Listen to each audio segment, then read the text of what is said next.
Hello, and welcome to the Once Again podcast. We are your hosts, Ashley and Jason. Today's episode is going to be a little different from our usual episodes. Instead of covering some form of media, we will be discussing an article from Collider.com. I came across the article on my Chrome homepage, and I sent it to Ashley, and we thought that it might make an interesting episode to discuss. Let us know what you think on our social media accounts, Once Again Pod, all one word, on Twitter and Instagram, or email us at onceagainpod@gmail.com.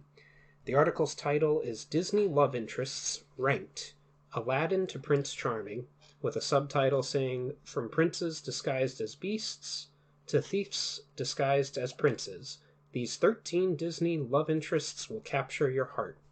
It was written by Rachel Sandell and published on April 11th, 2022. And I have here that Rachel Sandell is a contributor for Collider and a freelance writer and editor.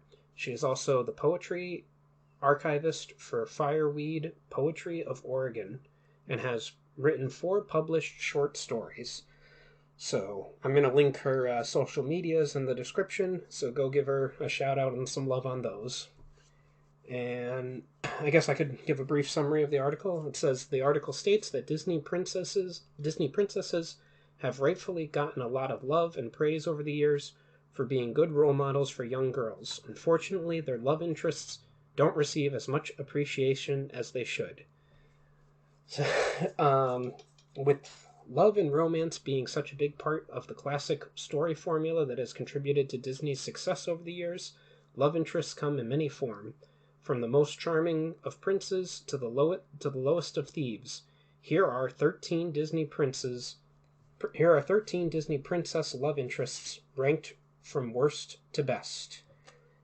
Okay, so, I'm taking the reins on this one, honestly, because Jason didn't really put together this. So I'm going to start out by saying I added 3 people to this list because I feel like this list did a weird, we're accounting for some people but not others. There's no, animals or inanimate object kind of love here. So the people I added were Tarzan, Milo Thatch from Atlantis, and what else did I add? Hercules. Yes. Which was Jason's suggestion. Yes. Because as I was just reading the description, I thought, maybe the reason that her list is this way is because it's only princes, but her number 12 isn't a prince. So away that throws that out. And a lot of them aren't even attached to princesses. David from Lilo and Stitch is on the list. And I think Nani is not a princess. I think just real quickly, I'll just read the numbers that she has. I do want to say before I did take one of hers off the list because her number 13 is Mr. Hans of the Southern Isles, and Hans is the villain, not the love interest. I don't know why he's on this list, to be honest. He has no business being on this list. Yeah, he's also not someone that someone watching the movie should look for in a love interest. So you can read them off as she has them. So she had number 13 as Hans. Number 12 is Captain John Smith from Pocahontas. We can discuss that also as well, given the true story behind them. Number 11 is Prince Florian, also known as the Prince from Snow White. Number 10 is Prince Charming from Cinderella. My producer is calling out there. I don't know if he's going to get picked up on the mic, but you might hear him in the background. Number 9 is Kristoff from Frozen and Frozen 2. Number 8 is Prince Philip from Sleeping Beauty. Number 7 is Prince Eric from The Little Mermaid. Number 6 is David Kawani from Lilo and Stitch. Coena? I think. Okay, David Coena from Lilo and Stitch. Number 5 is General Li Shang from Mulan. Number 4 is Prince Naveen from The Princess and the Frog. Number 3 was Prince Adam / the Beast from Beauty and the Beast. Number 2 is Flynn Rider / Eugene Fitzherberg from Tangled. Okay. I've never seen Tangled, so I'll just go with that. And number 1 is Aladdin / Prince Ali from Aladdin. I will say that this is why I'm in charge of this list, because Jason hasn't seen some of these, so I'm acting as in charge here. Yes. Like I said, I put Hans at last on my list, but I also wrote no next to his name because, again, he's not a love interest. And we also have Kristoff on this list, who is the love interest, so I don't know why we put him on the list. it's a weird choice. We don't even need to talk about him because, again, he's the villain. Nothing against Rachel, but I think she might have just written down the ones that she found attractive or something. Or the most recent one she could think of from recent movies. Yeah. So let's go into your list then. So, again, I won't have 13 because I added stuff. So I'll have 14 because I added 3 and took away 1. Our producer is... Yeah, he's sneaking up on the chairs trying He's got thoughts here. Yeah. So, for mine, I actually switched her next two. I went Prince Florian, then John Smith, instead of John Smith and Prince Florian. Okay. And my reasoning is mostly, Prince Florian literally does nothing, says nothing, just kisses a sleeping woman, and... That he doesn't know she's sleeping. Yeah. He kisses a dead woman. So... Honestly, he's got nothing. And, there's a lot of stuff going on with the John Smith thing, but at least, John Smith does something. Yeah. And so, Prince Florian definitely last here from the perspective of, he's not giving us anything. Okay. And then you have John Smith. And then I have John Smith, which I also wrote John Rolfe next to, because I didn't really feel like putting both of them on the list, but I think they would both be at the bottom anyway. Yeah. Well, John Rolfe is her... historical real husband, which is why in Pocahontas 2 they kind of went and fixed the fact that John Smith is not actually her husband in historical terms. I believe in real history John Smith tried to sell her into slavery. I don't remember that part, but I know that they talked and were friendly and they did. She was she was his main communication point with the tribe. So that much is true, but they made this into a love story when that wasn't it. And a lot of this is why it's so low. It's a lot of the historical stuff. Also, he's voiced by Mel Gibson, so he can go very low on the list. I'm sorry. Like I said, it wasn't really a good love story, and we kind of, took it away once we added John Rolfe in the second movie to fix the fact that we were making it more historically accurate. Yeah. Okay. So who's next on your list then? I put Tarzan in my adding of Tarzan.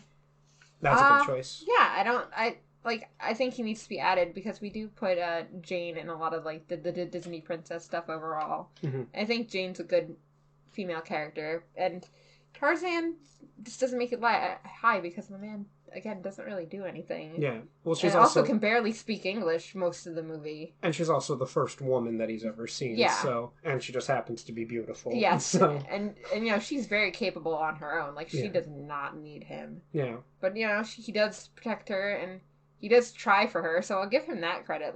He tries to communicate. He learns how to talk to her. Mm.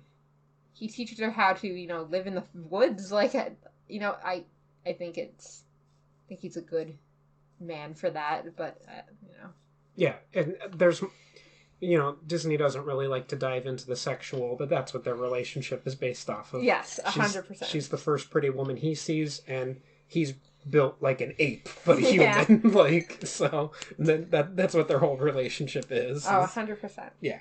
A lot of gorilla noises going on late at night in the Tarzan hut. Sorry, go ahead. Your next person on Prince your list. Charming. Okay. Again, we have these kind of men that don't do much. I know in the sequels and stuff we get more personality out of him, and he has a great personality, but he can't recognize a woman that he saw at a ball. Yeah. And hunts her down with a shoe. I'm not impressed. He doesn't even do it. He sends the Grand Duke to do it. Yeah, I'm not impressed. Yeah, he can't be bothered to do that. I wrote in my notes about it that I would have ranked him number 12 on my list just because, I wrote that I don't remember the Cinderella sequels and Prince Charming doesn't actually go searching for her. The Grand Duke does. So he gets number 12 on my list. He's... but see, I can agree with that too, but, I think Prince Florian and John Smith don't do anything. I think John Smith is just low because of the historical stuff, but, Prince Florian arguably does the least out of every single Disney prince, so, Yeah. He's down. He's got to be down. Right. Okay, next on your list? Aladdin. Oh, whoa. Oh, I did it. Came out swinging. Okay. To be honest, I don't know what Aladdin was doing number 1 on this list. Okay. He literally cheats his way into meeting the girl. Mm-hmm. how does that make him a good love interest? Yeah, lies to Lies her. and cheats in his way that, like, yeah, he does a really good job of, like, saving her, and it's probably one of the more, like, action-y princes, but he's also not originally Prince. He's a poor beggar, and, again, there's a lot of lying and stuff, and he opens up her eyes so that she can see a whole new world, but, like... Yeah.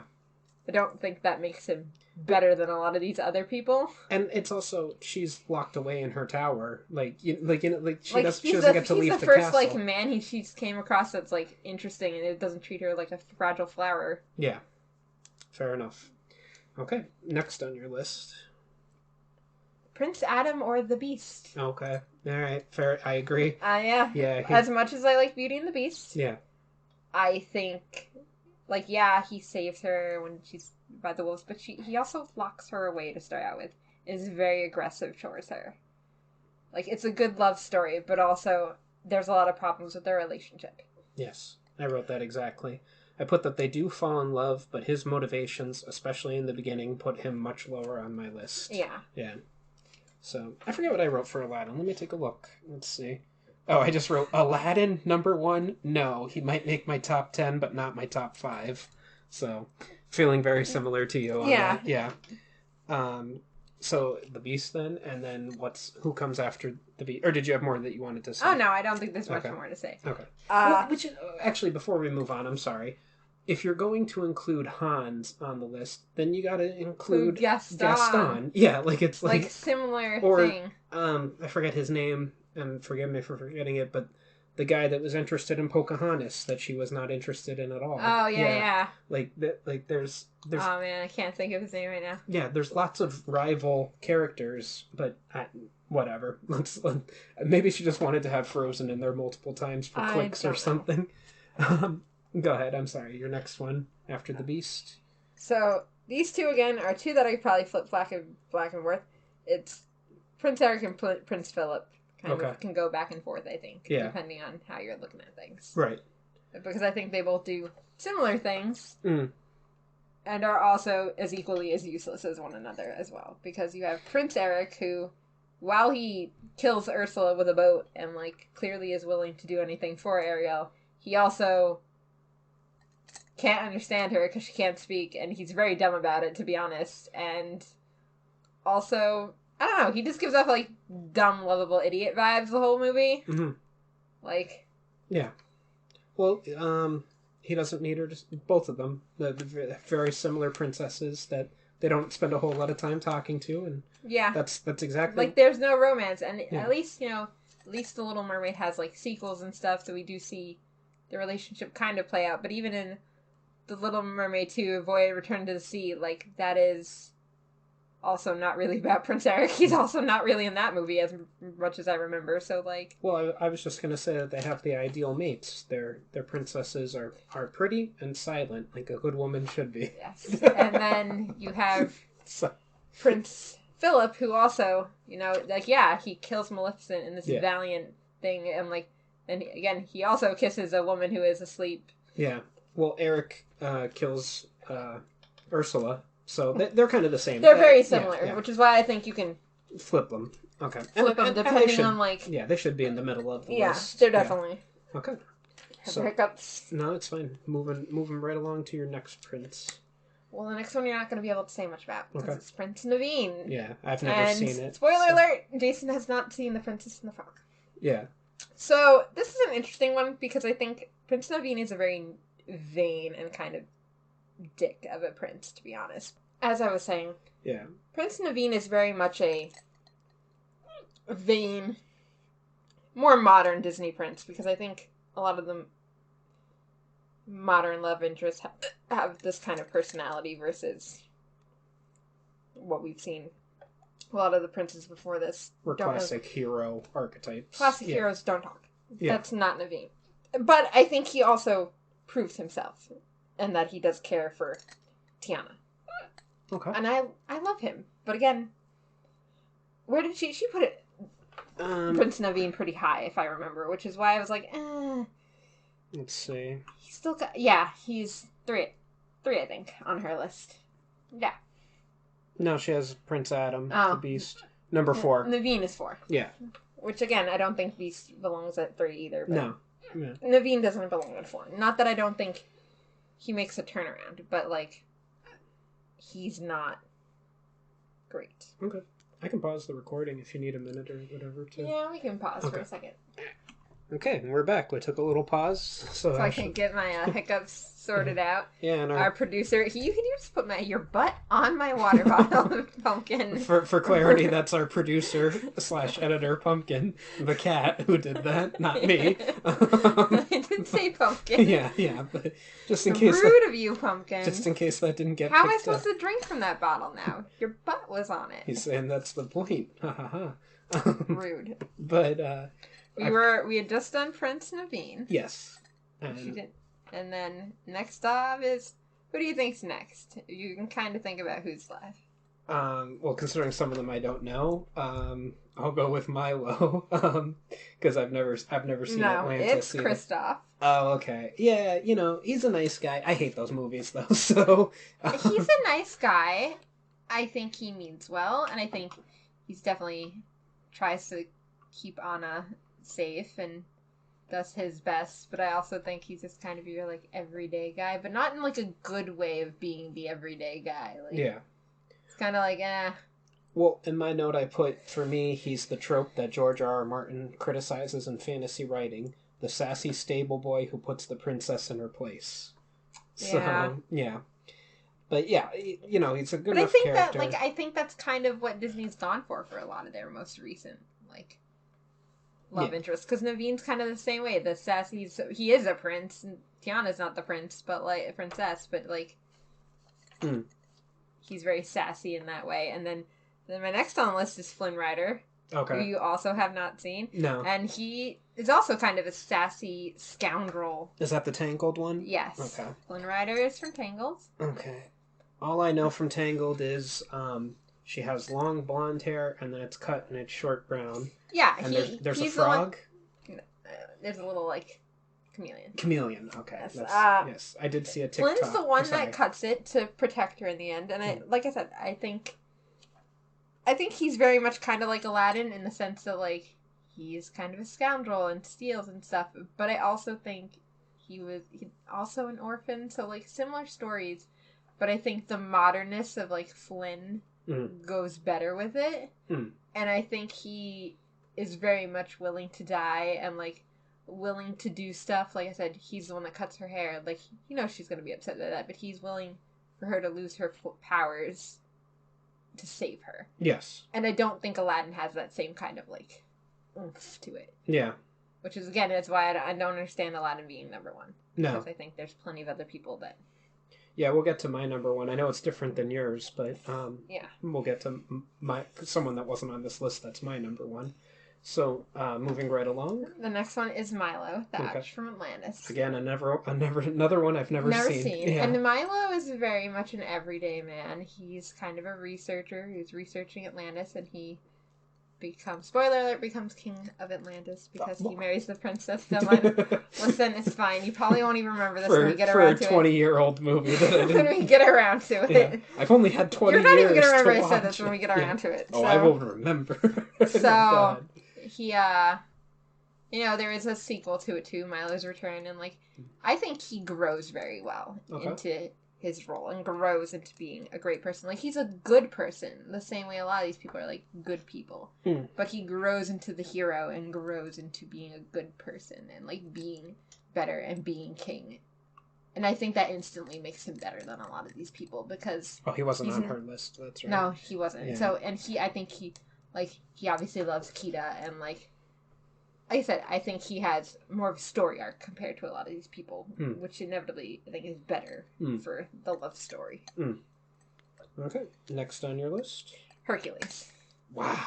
I know. What is he at? Number 5 on yours? That's 3. We're only at 3 more. Oh, okay, he's number 3. So he's number 3. Okay, well, he's number 1 on my list, but I have a personal affinity for that movie, so I know biased. He's number 1 on your list, but I also think, we talked about the fact that, like, historically speaking, like in mythology, he's not the greatest dude either. So, yeah, like, not. It's he has the same thing that John Smith does, where it's like, if we're going by source material a little bit here. Yeah.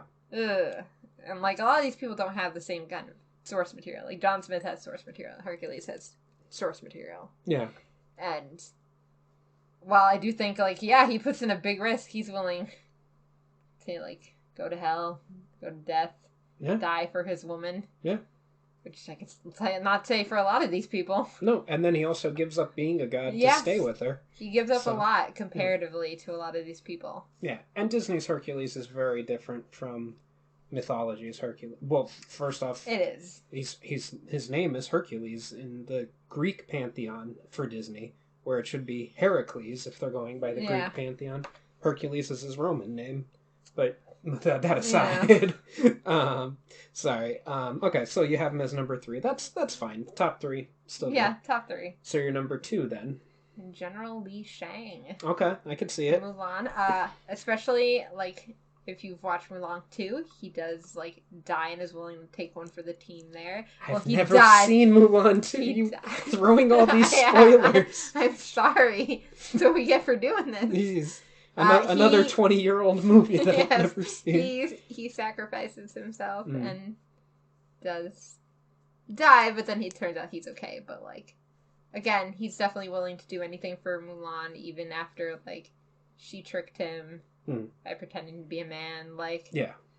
I think that shows a lot, too. Like, he's willing to go against orders, discipline, basically everything in his life just for the girl. See, I'm going to have to rewatch the movie because I got the impression that they just kind of end up together. Like, he was questioning, like, why he was attracted to this man and his... But then I think, you know, he also kind of lets her go.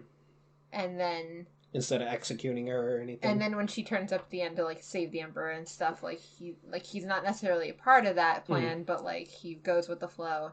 And then I think we have the second movie and, like, he's asking her to marry him, and, like, he's super nervous about it, and, like, then they go, and they're protecting the Emperor's daughters on a thing. And they're kind of fighting about love and stuff, because, yeah, it's complicated. But then they think he dies, and then she's willing to... Okay, it is important to... So they are escorting the Emperor's daughters to marry these princes. And they fall in love with all the other army men that were in the first movie. Oh, okay. So all 3 daughters fell in love with one of the other army men, which is cute. Yeah. But obviously, one of them has to get married to the prince of, like, I forget where. But then Shane dies, so Mulan decides to take the place so that they can all happily get married. And of course, Li Shang shows up last minute, like, no, I'm alive! Okay. You will marry me! And, like, everything turns out great, but, like, he's even willing to, like, basically, like, destroy a political alliance just to, like, marry the love of his life. Well, the one thing that I wanted to point out was in her list, here she has him at number 5, she also used the word durotagonist. Yes. And I just wanted to say that it was a nice use of the word. Not many people use that word, no? It was actually one of the first times I ever read it, but she must have done very well on her SATs. Yes. Miss Rachel. But so I don't know. I have him in my top 5, but not, or my top 10, but not my top 5. I don't know. I think I'd put him higher. Just be high. Like, but you've seen Mulan 2, and I haven't. So, yes. And then I have my number 1. Yes, I can agree. David Coena from Lilo and Stitch, and, like, tell me about an everyday man who, like, literally will do anything for Nani. He expects nothing from her. Yeah. And she's just like, I have no time, I gotta raise my little sister, and, like, always kind of putting off dating him, but, like, he is devoted to her. Yeah. Cares, will do anything, takes Lilo to things, like, will take care of Lilo for her, like... Gets her a cell phone. Yeah, in, like, the early 2000s. Yeah, he spent, like, $500 Yeah, he is, like, the perfect man. Yeah. And the fact that he's only number 6 on this list, like... He has to be higher no matter what, I think. Like, maybe I'm crazy for putting him at number 1, but I think he's, like... No. He's such a good Disney man. I have him as number 2, but that's just because I have Hercules as number 1. Yeah, he's such a good Disney man. Yeah, agreed. He's a good Disney family man. Agreed. Looks after Lilo and everything and helps out. And looks after Nani. Like, he spends most of the movie being like, you gotta chill, man. Like... You gotta chill. Yeah, I forget if in the TV show because there's like there's the TV show. There's 3 movie sequels. Yeah. On the TV show, so it's hard to keep in my head exactly. But I do believe they end up getting together. Yeah. At least dating, if not, anything further. I'm pretty sure they're like together at the end of this movie, but Yeah. it's. So he's definitely number 1. The only thing I have written for my final thoughts was where was Hercules? It was mentioned in the article that Aladdin was one of the few male leads in a Disney film, so why not Hercules? He's also a male lead. And I put that he would be my number 1 because he was willing to risk his life to save Meg, and also gives up being a god to spend his life with her. Yeah. And again, like, Aladdin being number 1 was weird, Hans being on the list was weird, like... Yeah. So this was a little weird here and there. I guess the list and the other previous list that we covered did what they were supposed to do, get our attention and have us talking about them. So, well done to you writers. Anything else you'd like to say? Or No, maybe we should rank the Disney princesses at some next, point. Yeah. I'm sure we could find... Well, Disney princesses are Disney leading ladies, because I think there's a distinct difference. There is a big difference. But that's something we were talking about off camera, about... Should we include non-humanoid characters? Because well, also, like, what makes a Disney, like, love interest? Because I brought up, like, Phoebus from The Hunchback of Notre Dame as, like, a weird option. Because he's technically love interest. He has really no other business being in that movie. But, like, does it matter? Because he's not really a love interest to them. Like, Esmeralda's not really the main character. It's Quasimodo. And, like, do we put Quasimodo? Like, is Quasimodo a weird love interest? Because it's like, what's going on in the Hunchback of Notre Dame too? He does have a girl. Like, he's with the girl then. So, like, what is really, like... Yeah. How do we define that? And, like... Yeah, that's interesting. And, like I said, further expanding upon the idea of non-human characters, like, you get into WALL-E, you get into... We just watched 101 Dalmatians, Pongo and Purdy, and all, like... Yeah. And you have... Thomas O'Malley, the alley cat, as we were talking to good old Pumpkin. The Tramp and everything. Yeah. We have, there's a lot of characters if we went non-human that we could throw on the list. But anyway, this has been the Once Again Podcast. Any questions, comments, or critiques can be addressed to our email at onceagainpod@gmail.com. Follow us on our social media accounts, Once Again Pod, all one word, on Twitter and Instagram. If you would like to contribute to the podcast, we have several tiers available on patreon.com/onceagainpod. As always, a like, follow, or share would be greatly appreciated. Thank you and have a wonderful day. And remember, we will entertain you. We will always entertain you.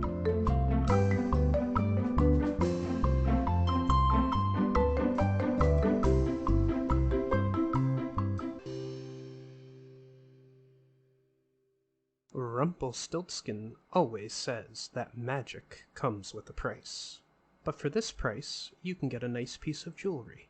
Use code ONCEPOD for 10% off your first order at Unusual Magic Jewelry on Etsy. Click the link in the description.